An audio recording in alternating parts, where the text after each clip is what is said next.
বাইজাবি শরীফ তফসিরের একটা কিতাব। জি, ইমাম বাইজাবি রহমতুল্লাহ আলাইহি তিনি তফসির করেছেন, কোরআনের আয়াত নিয়ে তফসির করেছেন আর লিখেছেন, ফাতাদাব্বার, তুমি নিজে একটু ভাবো, বোঝো, বুঝবার চেষ্টা করো। কোরআন পৃথিবীতে নাজিল হয়েছে শুধুমাত্র মৌখিক তিলাওয়াত করার জন্য, শুধু পড়ার জন্য নয়। আমরা কোরআন নিয়ে বাড়ি জি দেখি মায়েরা পড়াশুনো করে, কোনো জি বাড়ির বয়স্ক ব্যক্তিও, পুরুষ ব্যক্তিও পড়াশুনো করেন, এখন ছেলেরাও মাশাআল্লাহ পড়ছে, আমরা দেখি পড়ছি। তো শুধু কি এই কোরআন পৃথিবীতে বাচ্চারা পড়বে, মায়েরা বাপেরা পড়বে পড়ার জন্য এসেছে নাকি? কোরআন তো শুধু পড়ার জন্য নয়, বরঞ্চ কোরআন এসেছে আমাদের সংবিধান হিসাবে। আমরা কিভাবে জীবনযাপন করব, একটা মানুষ কিভাবে মানুষে পরিণত হবে, তার জন্য কোরআন এসেছে। এজন্য দেখতে পাই সকালবেলা উঠে একজন মা সে রীতিমতো কোরআন পড়ছে, অকরনা ফি বুয়ুতিকুন্না ওয়ালা তাবাররুজনা তাবাররুজাল জাহিলিয়াতিল উলা, হে মহিলা সম্প্রদায়, তোমরা জাহিলি যুগের মহিলাদের মতো ইচ্ছামতো বেপরদায় ঘুরো না। আয়াত পড়ছে, ও আয়াত পড়েছে, যেহেতু ওর অর্থ বুঝেনি, মানে মতলব মফহুম কিছু বুঝেনি, তাই দেখতে পাওয়া গেছে ওই কোরআনটা পড়ে রীতিমতো কোরআনটাকে বুকে মুখে চুমুর দিয়ে জি সামসেটের উপরে, শোকেসের উপরে রেখে দিয়ে ও রীতিমতো জি মাথাটা খুলে দিয়ে কি হাঁটুর উপরে কাপড় তুলে কাপড় কাচতে লেগে গেছে পুকুর পাড়ে, লোকজন যাচ্ছে, কোনো এ নেই। অথচ কোরআন সকালবেলা পড়েছে। যে কোরআন নাজিল হয়েছিল মহিলাদেরকে পর্দা পুশিদায় থাকতে হবে এই জন্য, ওই কোরআনটা পড়েছে, ওই বাক্যটাও পড়েছে, কিন্তু অর্থ না বুঝবার কারণে জি দেখতে পাওয়া গেছে ওই নারীটি ও অর্থ বুঝি কিন্তু কোরআনটাই পড়েছে, চুমো খেয়েছে, সব ঠিক আছে, কিন্তু অর্থ না বুঝবার কারণে যা পড়েছে তার উল্টো করছে। আমি আপনাদের কাছে অনুরোধ করব, মনে রাখতে হবে ভাই, পৃথিবীতে কোরআন নাজিল হয়েছে আমাদের পরিপূর্ণ একটা সংবিধান, পরিপূর্ণ জীবন ব্যবস্থা হিসাবে। আমরা কিভাবে পৃথিবীতে বিচরণ করব, আমাদের পৃথিবীতে আসবার কারণটা কি, উদ্দেশ্য কি করব না করব, এগুলি মহান আল্লাহ আমাদেরকে কোরআনের ভিতরে জানিয়ে দিয়েছেন। এখন আমরা সেই আল্লাহ পাক রব্বুল আলামিন যা বলেছেন কোরআনুল কারিমে, সেইগুলোই আমরা যদি একটু মান্যতা দেওয়ার চেষ্টা করি, যে না আমার ফিরে আসতে হবে, মরতে তো হবে, কবরে যেতে হবে, আল্লাহর সামনে দাঁড়াতে হবে। আপনি যদি মনে করেন এই মজলিসের কিছু কথাবার্তা শুনবার পরে হৃদয় যদি আপনার প্রভাব বিস্তার করে, তাহলে এইখানে আবার বাধা সৃষ্টি করবে, তার নাম হলো ইবলিস। সে আদম সন্তানের চিরশত্রু, কোরআন শরীফে মহান আল্লাহ জানিয়ে দিয়েছে।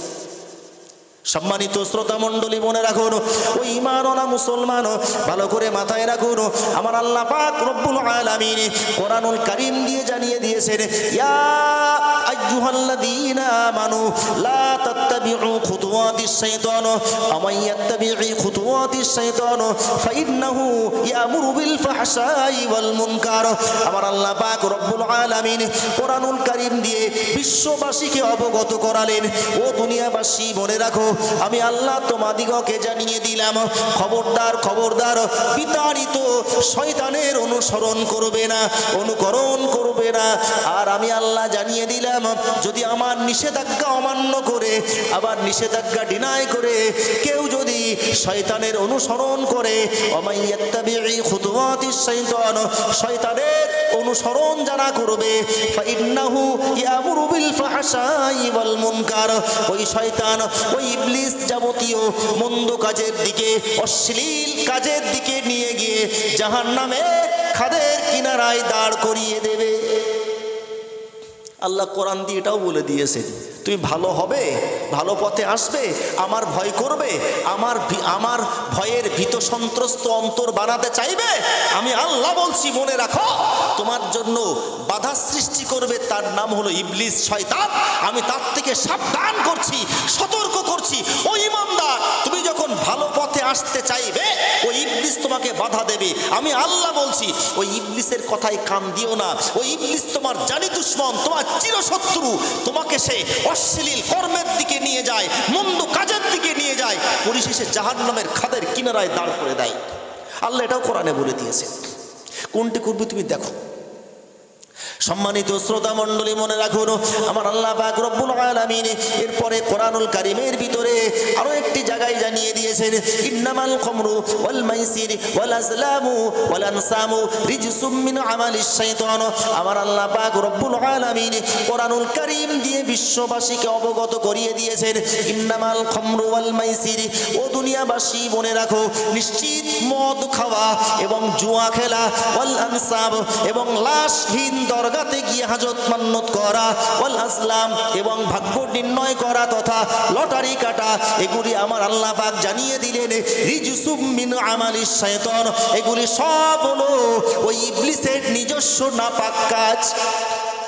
যে ইবলিস সম্পর্কে মহান আল্লাহ ঈমানদারদেরকে সতর্ক করলেন, ও বান্দা, ও ঈমানদার, তোমরা আমাকে এক আল্লাহ বলে জানো যারা, আমি তোমাদেরকে বলছি ইবলিস তোমাদের চিরশত্রু, আর ওই ইবলিসের নিজস্ব কিছু কর্মকাণ্ড রয়েছে, তোমরা ঈমানদার জানো, সেগুলির ধারে পাশেও যেও না।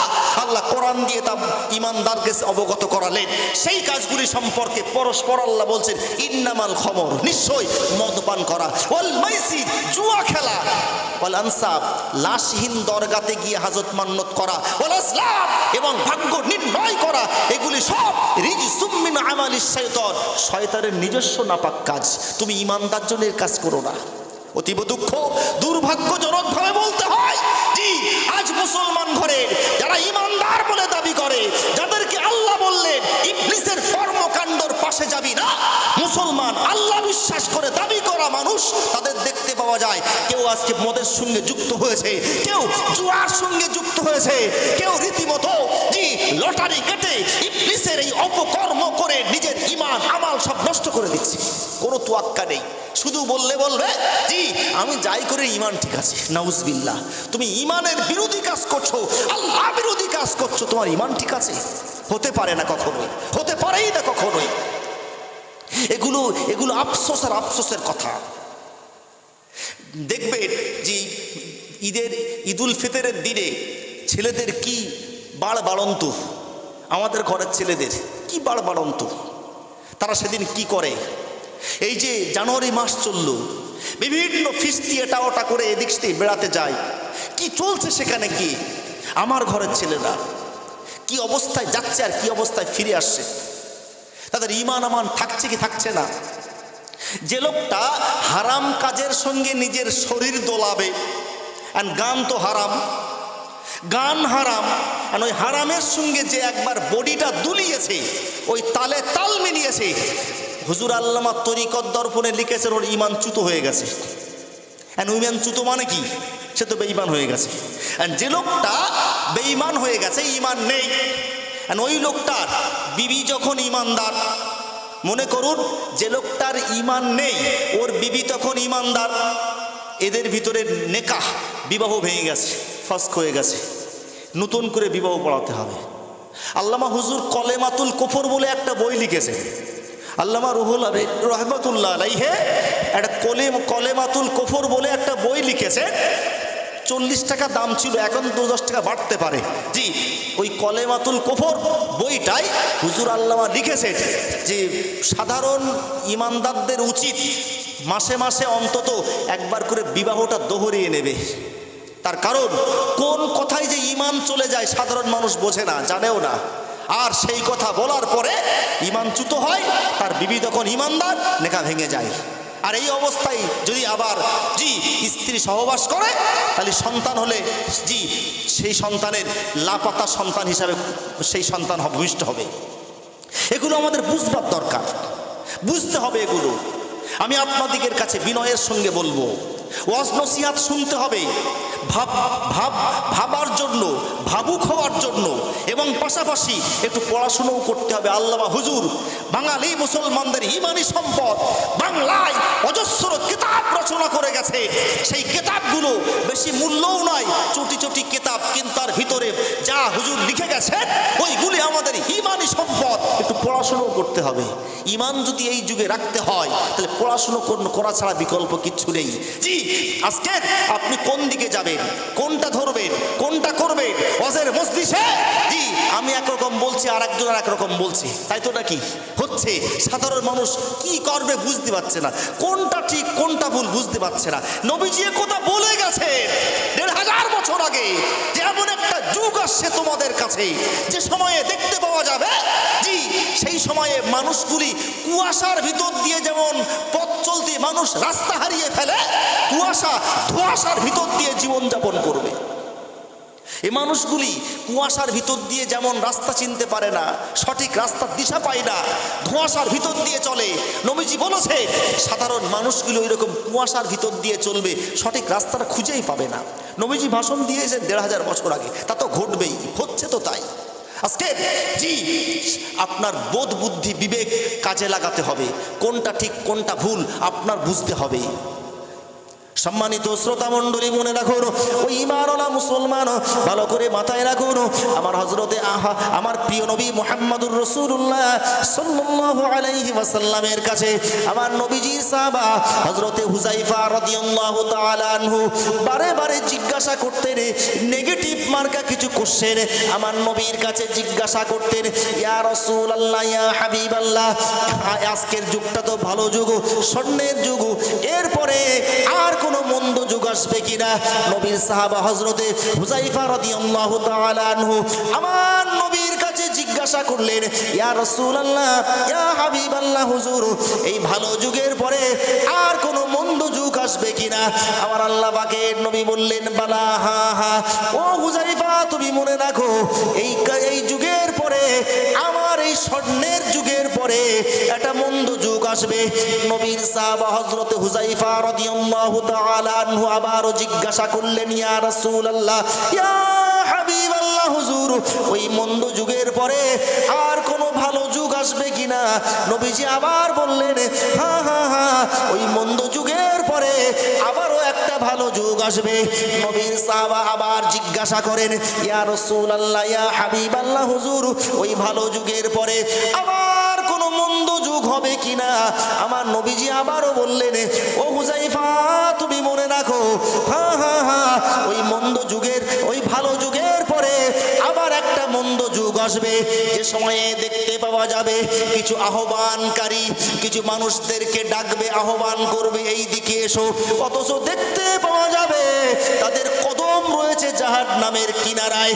আমার নবীজি বললেন, জাহান্নামের দরজায় দাঁড়িয়ে ওই আহ্বানকারীরা তারা তোমাদিগকে ডাক দেবে, আহ্বান করবে। আমি রাসূলুল্লাহ জানিয়ে দিলাম, সেই যুগে দেখতে পাওয়া যাবে ওই আহ্বানকারী যারা জাহান্নামের দরজায় দাঁড়িয়ে মানুষদেরকে আহ্বান করেছে।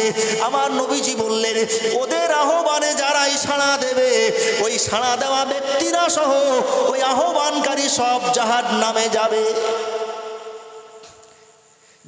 জাহান্নামে যাবে যারা আহ্বান করছে তারাও, আবার ওই ডাকে সাড়া দিয়ে যারা গিয়েছে তারাও, সব যাবে জাহান্নামে। সম্মানিত শ্রোতা মণ্ডলী, মনে রাখুন, আমার নবীর সাহাবা হযরতে হুযায়ফা রাদিয়াল্লাহু তাআলা আনহু বললেন, ইয়া রাসূলুল্লাহ, ইয়া হাবিবাল্লাহ, কি কঠিন অবস্থা, আমি আপনাদিগকে আমার নবীজির বিশিষ্ট সাহাবা হযরত হুযায়ফা রাদিয়াল্লাহু তাআলা আনহুর কথা বলছি। আমার নবীর সাহাবা বললেন, ইয়া রাসূলুল্লাহ, ইয়া হাবিবাল্লাহ, যে মানুষগুলি জাহান্নামের দরজায় দাঁড়িয়ে মানুষদেরকে আহ্বান করবে, সিফহুম লানা, তাদের কিছু চিহ্ন আপনি বলে দেন, সিফহুম লানা, তাদের গতিমতি কেমন হবে, তাদের চিহ্ন কেমন হবে, তাদের কথাই যেন আমি না চলি, না আহ্বানে সাড়া দিই, একটু দয়া করে তাদের চিহ্নগুলোকে আপনি একটু বলেন। আমার আল্লাহ পাকের নবী বললেন, ও সাহাবা, ও হুযায়ফা তুমি মনে রাখো, ওই আহ্বানকারী যারা হবে তারা আমার রসনায় কথা বলবে এবং আমার মতো চাল চলন তাদের হবে। ওই ঈমানওয়ালা মুসলমান, আমার আল্লাহ পাকের নবী বললেন তাদের চিহ্ন কেমন হবে? নবীজি বললেন, তাদের আমার মতো আমার রসনায় কথা বলবে, আমি যেমন সুন্দর সুন্দর কথা বলি তারা তেমন সুন্দর সুন্দর কথা বলবে, এবং দেখতে পাওয়া যাবে আমার মতো বেশভূষা নিয়ে, আমার মতো মতো চালচলন তাদের হবে, তাদের বেশভূষা নবীর মতো হবে, চালচলন নবীর মতো হবে, কথা নবীর মতো হবে। অথচ দেখতে পাওয়া যাবে জাহান্নামের দরজায় দাঁড়িয়ে আহ্বান করছে আমার নবীর সাহাবা হযরত হুযায়ফা রাদিয়াল্লাহু তাআলা আনহু বললেন, ইয়া রাসূলুল্লাহ, ইয়া হাবিবাল্লাহ, কি এমন অন্ধকার পরিবেশে, কি এমন কঠিন পরিবেশে, যে পরিবেশে দেখতে পাওয়া যাবে আপনার মতো লেবাস নিয়ে, আপনার মতো জবানে সুন্দর কথা বলা ব্যক্তিও জাহান্নামের দরজায় দাঁড়িয়ে আহ্বান করবে। সেদিন আমরা তাদেরকে চিনব কেমন করে? কি হবে আমাদের উপায়? আমার আল্লাহ পাকের নবী হযরত হুযায়ফা রাদিয়াল্লাহু তাআলা আনহুকে বললেন, ও হুযায়ফা, তুমি মনে রাখো, তুমি যদি সেই সময় পাও আমি রাসূলুল্লাহ আমার পরামর্শ গ্রহণ করো, তালজামু জামাআতাল মুসলিমিন ওয়া ইমামাহুম।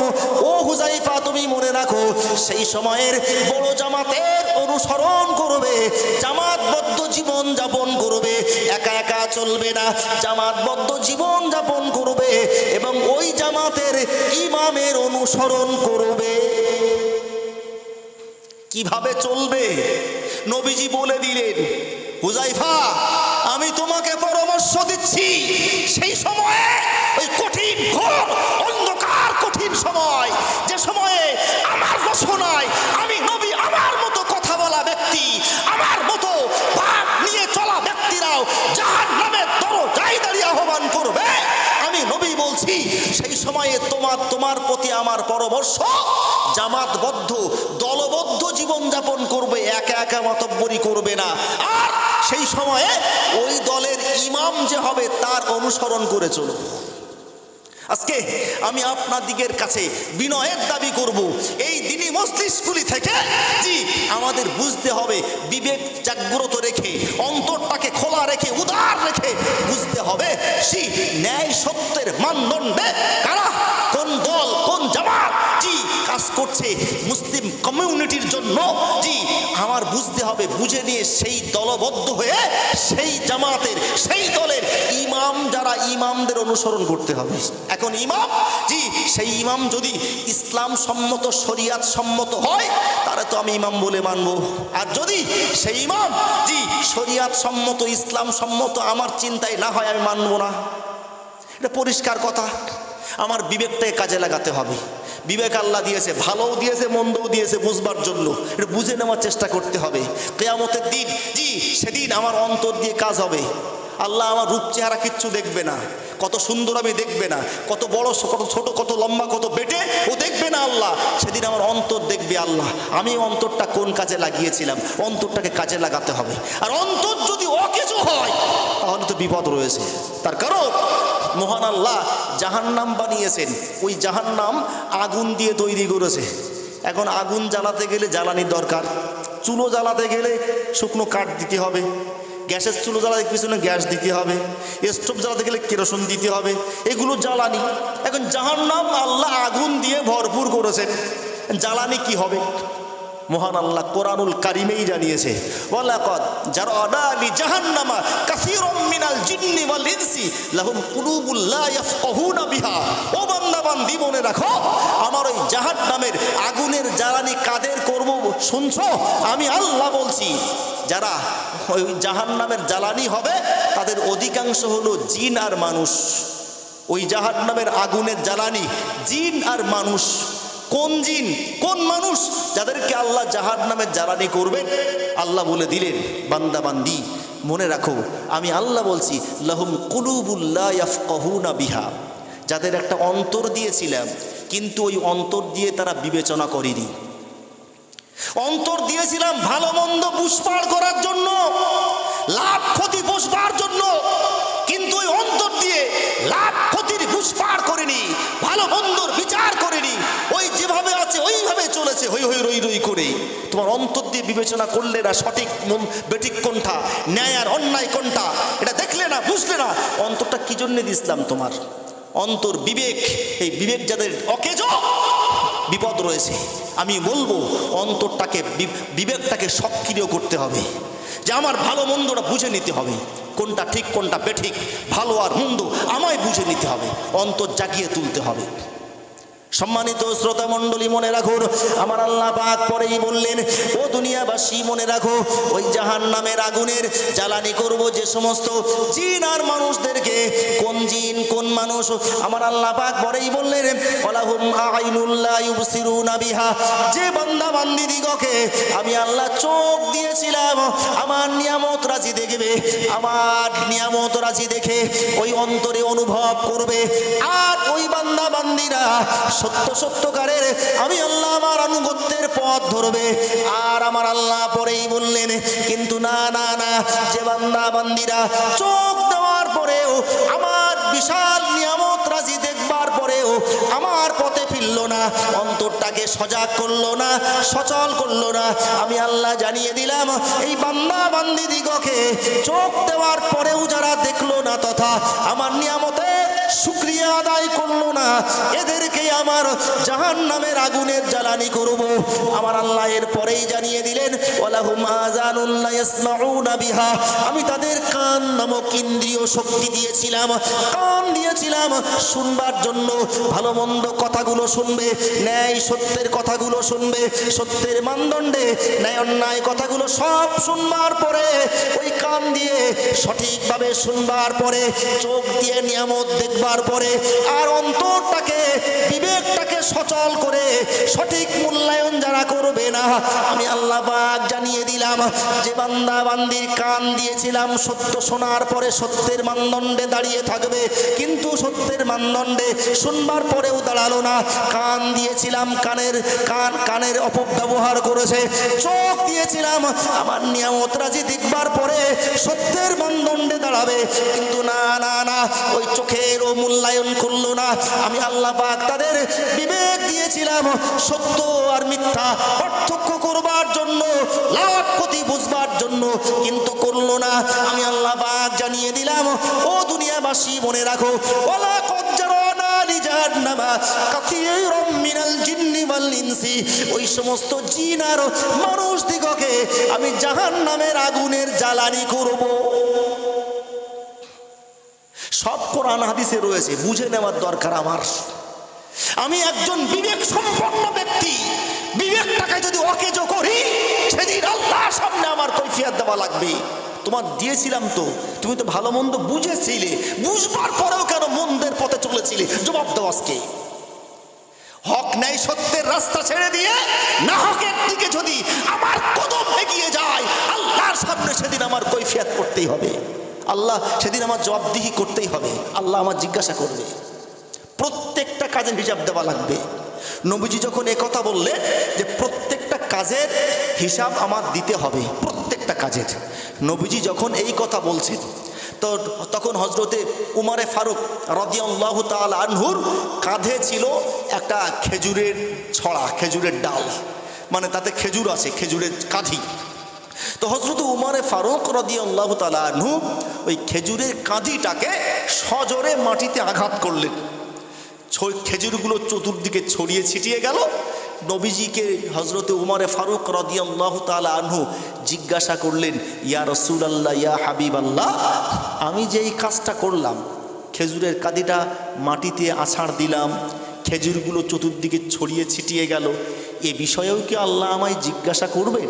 নবীজি বললেন, হ্যাঁ ও উমর, এ বিষয়েও নবীজি তোমায় জিজ্ঞাসা করবেন, এই বিষয়েও নবীজি আল্লাহ তোমায় জিজ্ঞাসা করবে কিয়ামতের দিন, যে হে উমর, তুমি সেদিন ওই তোমার কাঁধে থাকা খেজুরের ওই কাঁধিটাকে সজোরে মাটিতে কেন আঘাত করেছিলে, জবাব দাও। আর প্রত্যেকটা কাজের আমার হিসাব দেওয়া লাগবে। আমি যেটাই করছি, আমার যদি যুক্তিতর্ক ঠিক থাকে আলহামদুলিল্লাহ, আর যদি যুক্তিতর্ক কিচ্ছু ওইভাবে চলছি, মনে রাখুন জবাব দিতে হবে, কেন করেছিলে, কেন করেছিলে। সম্মানিত ঈমানওয়ালা মুসলমান মনে রাখুন, ওই ঈমানওয়ালা মুসলমান ভালো করে মাথায় রাখুন, আমার আল্লাহ পাক রব্বুল আলামিন আমাদিগকে দুনিয়ায় পাঠিয়েছেন ওই আল্লাহর ইবাদত বান্দিগি করবার জন্য, তারই দাসত্ব করবার জন্য।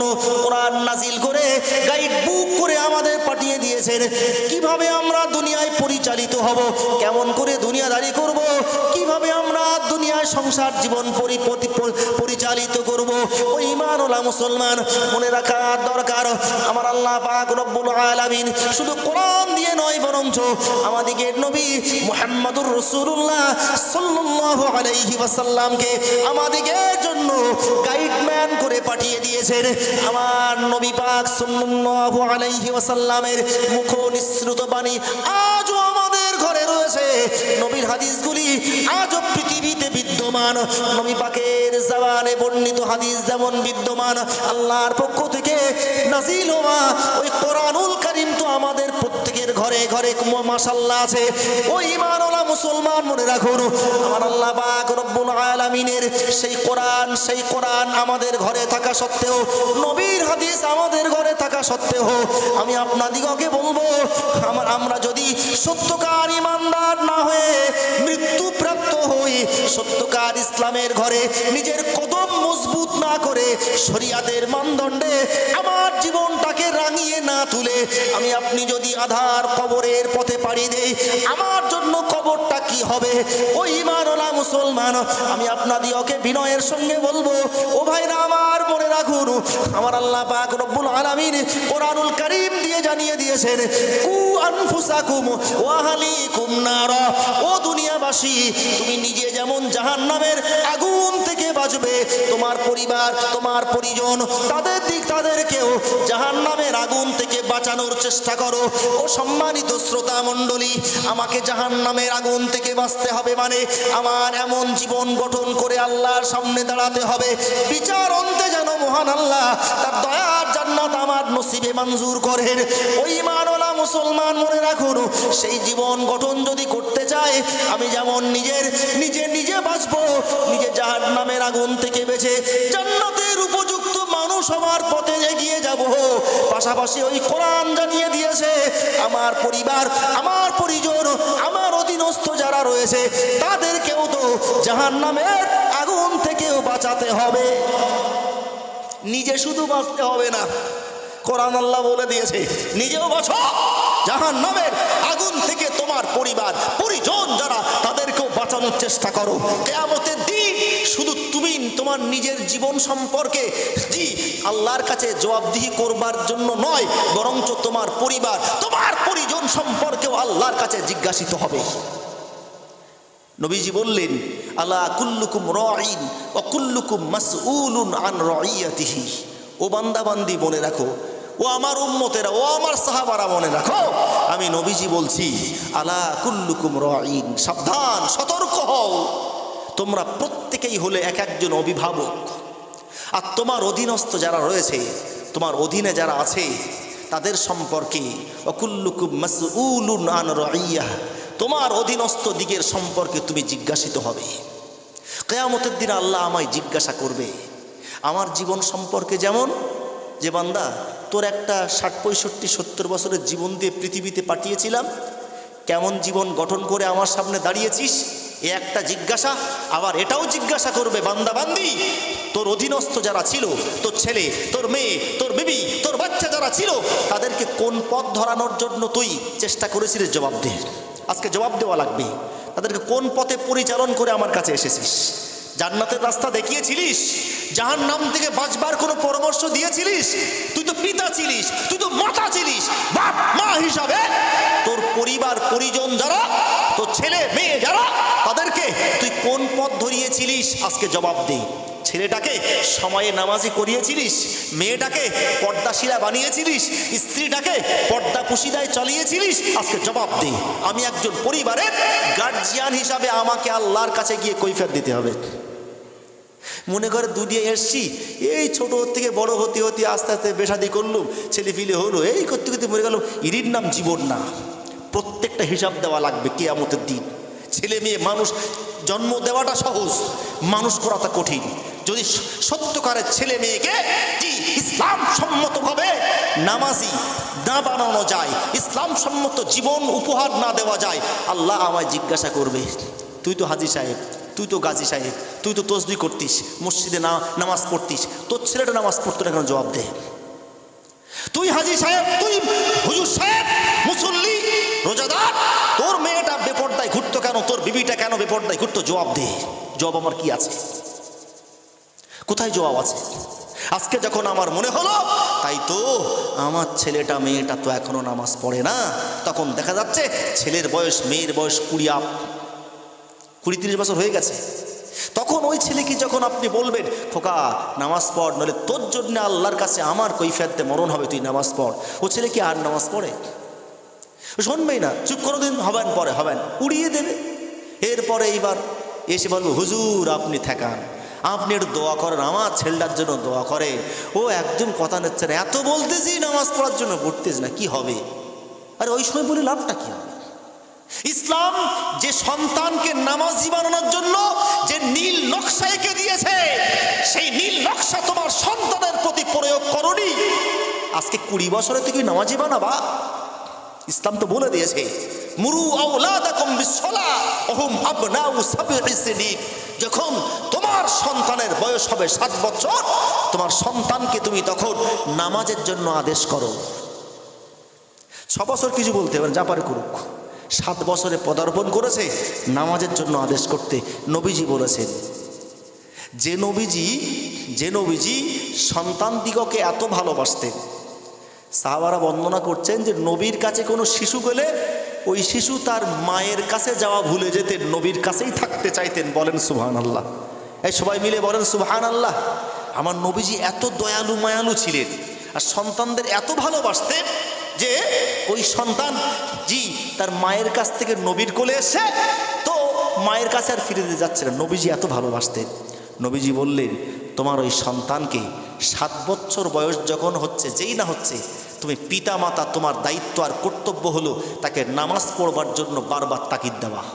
তাকে বলো নামাজ পড়তে হবে, নামাজ পড়ো। জোহরের নামাজ পড়েছো, আসর পড়েছো, মাগরিবের নামাজ পড়তে যাবে, চলো। তাকে নিয়ে প্রত্যেক ওয়াক্তে খোঁজ নিতে হবে পিতামাতা হিসাবে। 7 থেকে 10 বছর পর্যন্ত নবীজি বললেন শুধু মৌখিকভাবে তাদেরকে আদেশ করতে হবে নামাজ পড়ার।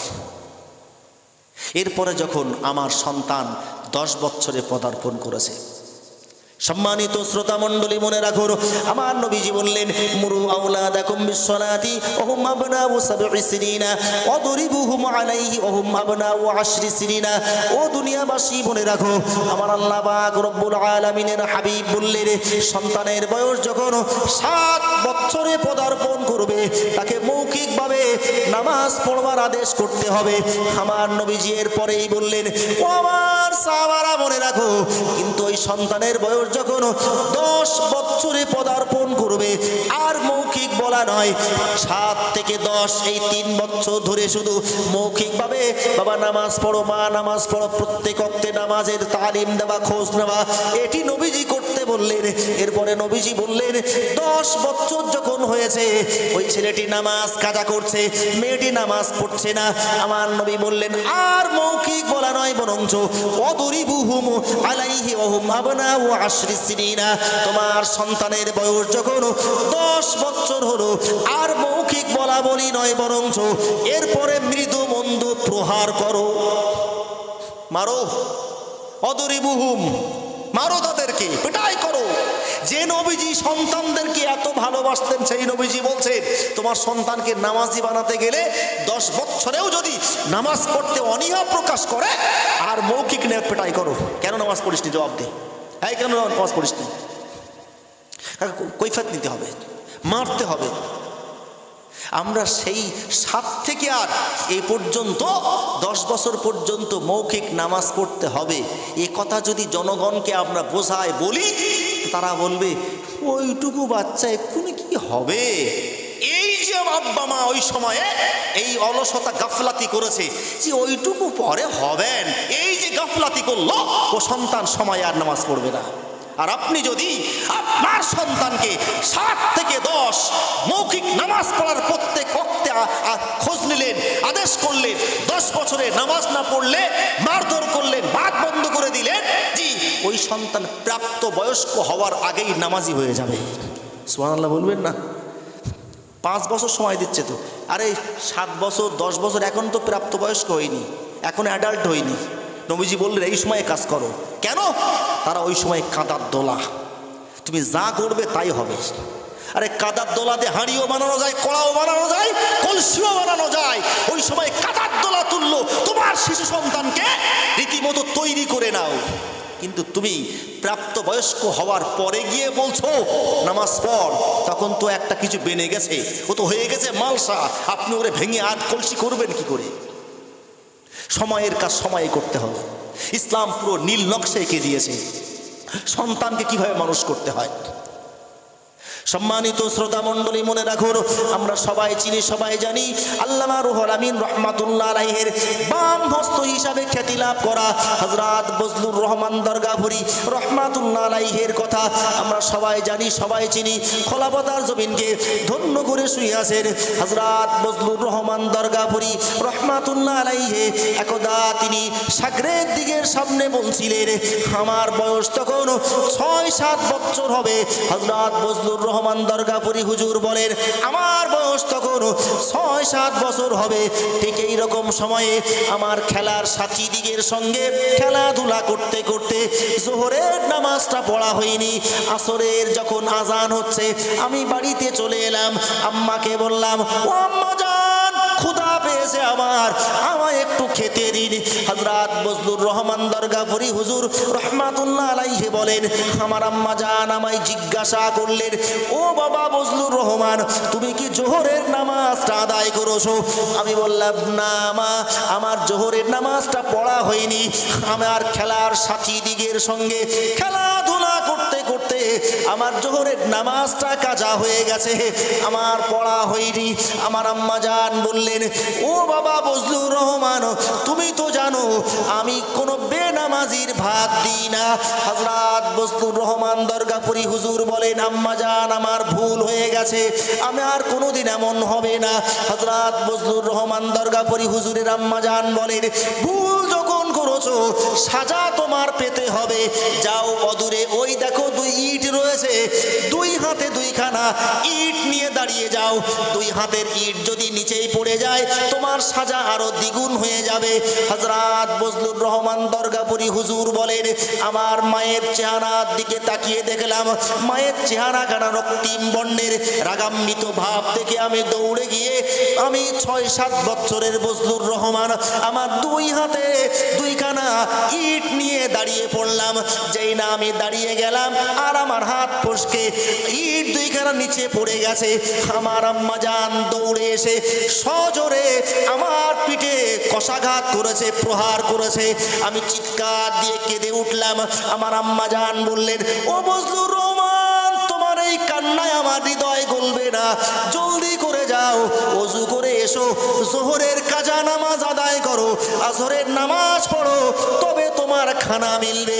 হযরত বজলুর রহমান দরগাপুরি হুজুর তিনি চলে গেলেন, উজু করলেন। উজু করে এসে দেখলেন তার আম্মা জান নামাজের মুসল্লা বিছিয়ে রেখেছেন। জোহরের নামাজ আদায় করলেন, আসরের নামাজ আদায় করলেন। আসরের যেই না সালাম ফিরিয়েছেন, হযরত বজলুর রহমান দরগাপুরি হুজুর বলেন, আমার আম্মা জান আমার কাছে এসে আমার মাথাটাকে নিজের বুকের সঙ্গে জড়িয়ে নিয়ে বললেন, ও বাবা বজলুর রহমান, তুমি আমাকে নিষ্ঠুর মা মনে করো না বাবা। বাবা বজলুর রহমান, আমি তোমায় বড্ড ভালোবাসি, আর তুমি যদি নামাজ কাজা করো, নামাজ না পড়বার অপরাধে আল্লাহ তোমাকে জাহান্নামের আগুনে জ্বালাবে। আমার বাচ্চা বজলুর রহমানকে আমি যে বড় ভালোবাসি, আমার ভালোবাসার বজলুর রহমানকে নামাজ না পড়বার জন্য আল্লাহ যেন জাহান্নামে না দেয়, তাই আমি তোমাকে এই শাস্তি দিলাম বাবা। তুমি আমাকে নিষ্ঠুর মা মনে করো না বাবা। ও বাবা বজলুর রহমান জীবনে কখনো নামাজ পরিত্যাগ করবে না। হযরত বজলুর রহমান দরগাপুরি হুজুর বলেছিলেন, ও বাবারা মনে রাখো, আমার আম্মা জান ওই 6-7 বছরে আমায় যে নামাজ না পড়বার সাজা দিয়েছিলেন, আমি বজলুর রহমান তারপর থেকে আমার জ্ঞান তো 1 ওয়াক্ত নামাজ আর কাজা হয়নি। একটু চিৎকার দিয়ে বলেন না সুবহানাল্লাহ।